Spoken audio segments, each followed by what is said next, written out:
My name, my name is Victoria. I'm a dead lady that visits this girl named Sunshine, and I visit her as much as I can. But being dead, it's hard to build up that energy. I also have a dead daughter who wears a little potato sack on her head. And my late husband also wore a potato sack on his head.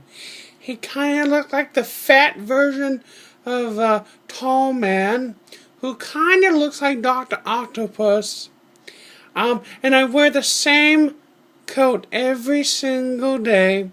It's probably because I died in it. No one knows exactly what year I actually died, but it's nice to know that my hair still looks so pretty. Oh, it doesn't look so pretty. I hope Sunshine likes my beautiful hair. And her mom, who knows what the hell her mom actually does for work, but they have enough money to move to such a nice big house.